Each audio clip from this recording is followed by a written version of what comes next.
Is ఉగ్రవాద సంస్థ మూలాలు కదులుతున్నాయి. ఇరాక్లోని మోసుల్ రాజధానిగా చేసుకుని ప్రపంచాన్నే శాసించాలని భావించిన ఐఎస్పై పూర్తి స్థాయిలో యుద్ధం మొదలైంది.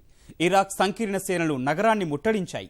వైమానిక పదాతి దళాలు ముష్కర స్థావరాలను నేలమట్టం చేస్తున్నాయి. 2 ఏళ్ల క్రితం ఇస్లామిక్ స్టేట్ ఉగ్రవాద సంస్థ ఏ ప్రాంతాలను ఆక్రమించిందో అవే ప్రాంతాలు ఇప్పుడు సైన్యం నియంత్రణలోకి తెచ్చుకుంటోంది. ఈ అంతర్యుద్ధంతో బతుకులు మరింత ఛిద్రమవుతున్నా ఐఎస్ అరాచకాలతో సర్వం కోల్పోయిన ఇరాక్ పౌరులు తర్వాతైనా బాగుపడతామనే ఒకే ఒక్క ఆశతో సురక్షిత ప్రాంతాలకు తరలి వెళ్తున్నారు. వరుస దాడులతో అగ్రదేశాలనే గడగడలాడించిన ఉగ్రముఖ ఈ పతనం ఇరాక్కే పరిమితం కాదు. అగ్రరాజ్యాల సంయుక్త దాడులతో సిరియాలోనూ పట్టుకోల్పోక తప్పడం లేదు.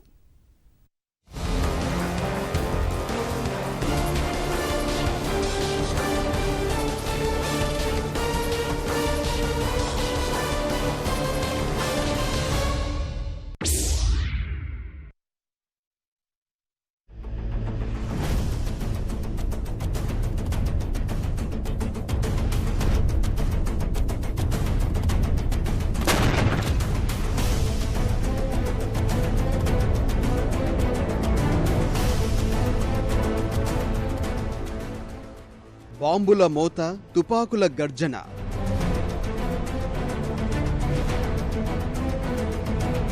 వైమానిక దాడులతో విధ్వంసం,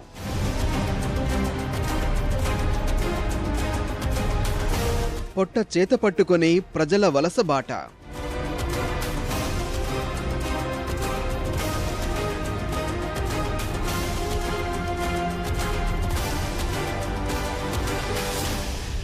అంతర్యుద్ధంతో అట్టుడికిపోతున్న ఇరాక్ మరోసారి రణక్షేత్రంగా మారింది. ఐఎస్ ఉగ్రవాదుల కేంద్రంగా చెప్పుకునే మోసుల్ నగరాన్ని స్వాధీనం చేసుకునేందుకు ఇరాక్ సేనలు అంతిమ యుద్ధాన్ని ఆరంభించాయి. కుర్దీస్ నేతృత్వంలోనే పెష్మెర్గా బలగాలు చేస్తున్న పోరాటంతో ఆ ప్రాంతమంతా దద్దరిల్లుతోంది. ఐఎస్ చేతికి చిక్కిన మోసుల్ను విడిపించుకోవడమే లక్ష్యంగా కథన రంగంలో దూకాయి ప్రభుత్వ బలగాలు. అమెరికా నుంచి అందుతున్న సాయం ఈ పోరాటాన్ని మరింత తీవ్రతరం చేసింది. ముప్పేట దాడులను తిప్పికొట్టేందుకు ఐసిస్ ఉగ్రవాదుల ప్రయత్నాలు మోసుల్ నగరాన్ని భీకర దాడులకు కేంద్రంగా మార్చేశాయి.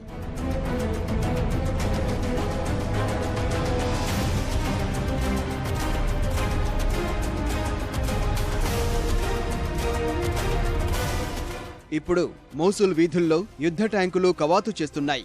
గగనతలం నుంచి యుద్ధ విమానాలు విధ్వంసం సృష్టిస్తున్నాయి. ఉగ్రవాదుల జాడ లేకుండా చేసేందుకు సైనిక బలగాలు జల్లెడ పడుతున్నాయి. భవనాల్లో నక్కిన ముష్కర మూకలను మట్టుబెడుతూ ముందుకు సాగుతున్నాయి.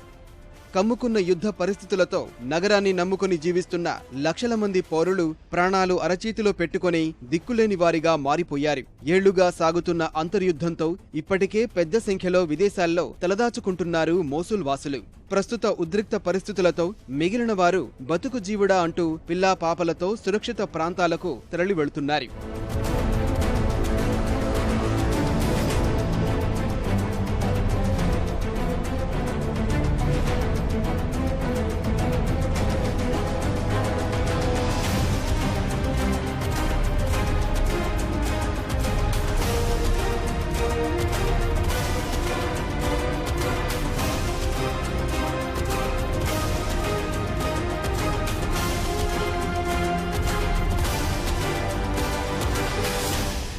ఇరాక్లో రెండో అతిపెద్ద నగరమైన మోసుల్ 2 ఏళ్లుగా ఇస్లామిక్ స్టేట్ ఆధీనంలో ఉంది.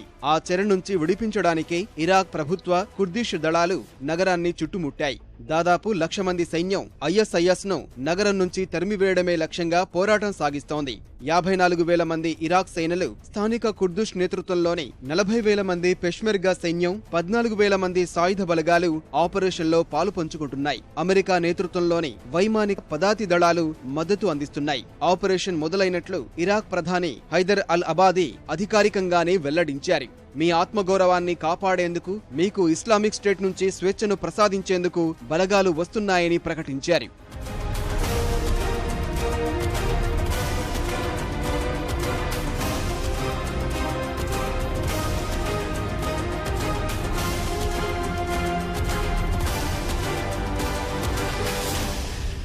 أكثر من 20 عجلة مفخخة استهدفت القطاعات أثناء التقدم، لكن كانت معالجة دور أبناء أبطال دبابات الإبرامز باستهداف هذه العجلات. وأيضا لدينا كتائب ويعني الجورنيت الصواريخ الحرارية هذه تستهدف العجلات المفخخة، وكذلك المعالجة التي تأتي من الجو عن طريق طيران القوة الجوية وأيضا طائرات التحالف الدولي. لم تكن هناك ضحايا وإنما تم استهدافها وتدميرها.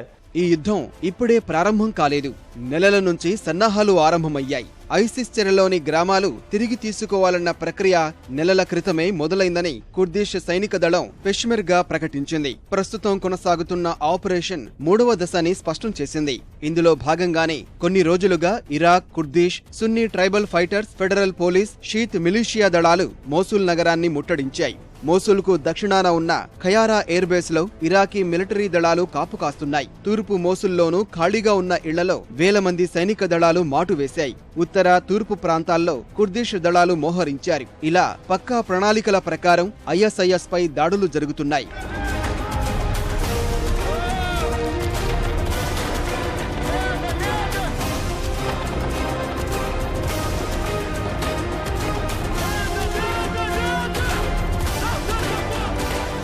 ఇరాక్ సైన్యం ఈ ప్రాంతాన్నే ఎందుకు కీలకంగా గుర్తించిందంటే మోసుల్ నగరంపై ఐఎస్ఐఎస్ కు ఉన్న పట్టు ప్రధాన కారణం.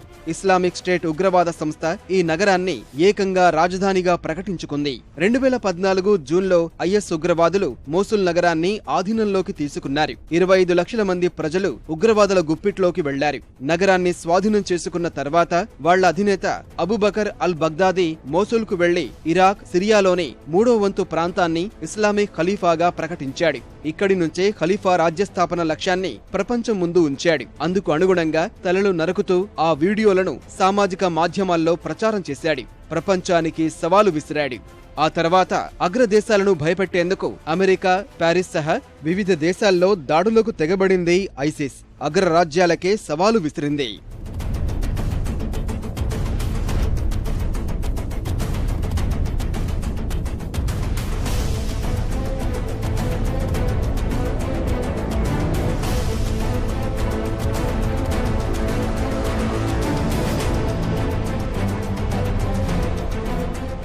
ఇరాక్లో ఛాందస విధానాలు విస్తరింపజేస్తోంది ఐసిస్. సంప్రదాయాలు పాటించని పురుషులను, స్త్రీలను దారుణంగా హింసించారు. వాటితో మోసుల్లో ఒకప్పుడు 2 లక్షల మందికి పైగా ఉన్న జనాభా ప్రస్తుతం 1,00,000 మందికి చేరినట్లు లెక్కలు చెబుతున్నాయి. ఉగ్రవాద కార్యకలాపాలు విస్తరించేందుకు ఈ ప్రాంతంలోని చమురు నిల్వలను స్వాధీనంలోకి తీసుకుంది. టర్కీకి వెళ్లే అక్కడి ఆయిల్ పైప్ లైన్ పగులగొడతామని హెచ్చరికలు పంపింది.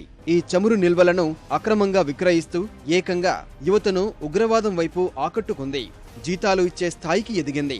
పెరిగిపోతున్న ఐఎస్ఐఎస్ ప్రభావం, సిరియా, టర్కీలతో సరిహద్దు కలిగి వాణిజ్యపరంగా కీలకమైన మోసుల్ ప్రాధాన్యత గుర్తించి ఆ నగరంపై తిరిగి పట్టు సాధించాలని ఇరాక్ ప్రభుత్వం నిర్ణయించింది. అమెరికా, ఇతర దేశాల మద్దతుతో యుద్ధం ఆరంభించింది.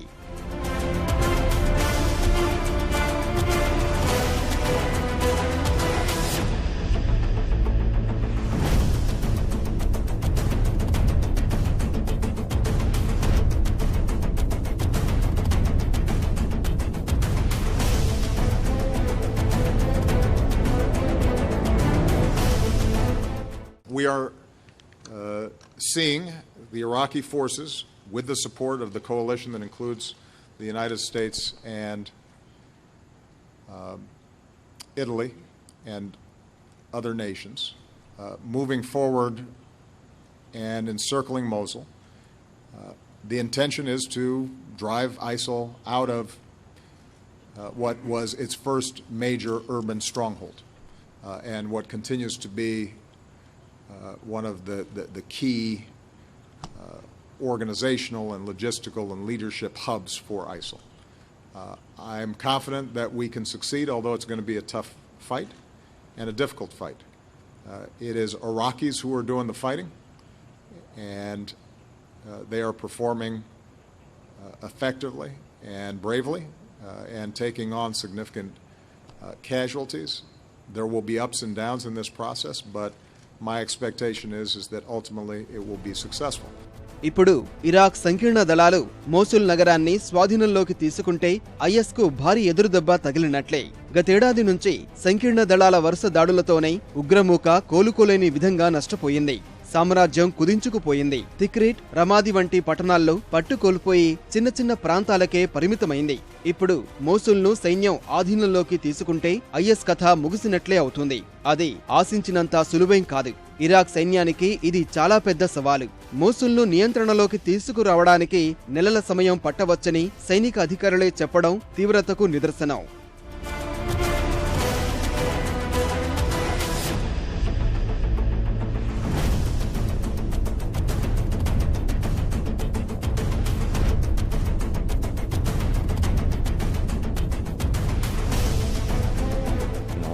لدينا خطة نعمل بدقة، ممكن أن تطول فترة المعركة، لكن هناك عوامل مهمة: الحفاظ على أرواح المقاتلين، الحفاظ على المدنيين وممتلكاتهم وممتلكات العامة والخاصة. هذا ما نعمل عليه، وفي النهاية إن شاء الله سندخل الموصل وسنقطع رأس داعش ونرفع راية الله أكبر.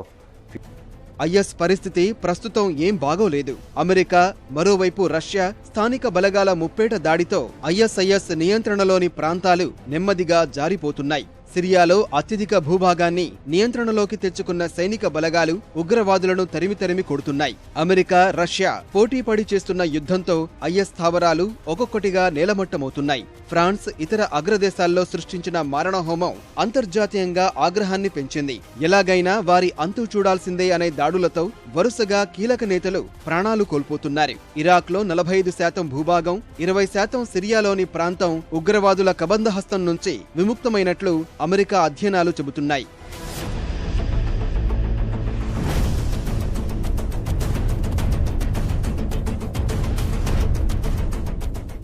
ఈ అంతర్యుద్ధాలు ప్రపంచం ముందు అతిపెద్ద సవాలును ఉంచుతున్నాయి. ఓవైపు ఐఎస్ఐఎస్ సాగించిన విధ్వంసాలు, మరోవైపు వారిపై చేసిన యుద్ధం లక్షలాది మందిని నిరాశ్రయులుగా మార్చేసింది. ఇరాక్ నే తీసుకుంటే 1 కోటి మందికి పైగా ప్రజలు మానవతా సహాయం కోసం ఎదురు చూస్తున్నారు. 34 లక్షల మంది నిరాశ్రులయ్యారు. ఫల్లూజా సమీప ప్రాంతాల్లో 14,000 కుటుంబాలు వీధిన పడ్డాయి.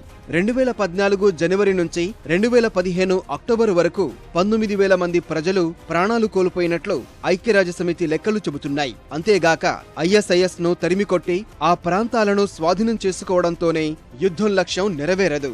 ఈ ప్రాంతాల పునర్నిర్మాణం బాధ్యత ఎవరిది? ఏ సంబంధం లేకుండానే 2 వర్గాల మధ్య సమిధలైన సామాన్యుల పరిస్థితి ఏంటి? యుద్ధం చేసేందుకు ముందు వరుసలో నిలుస్తున్న పెద్దన్న దేశాలే వీరి భవిష్యత్తుకు భరోసా కల్పించాలి.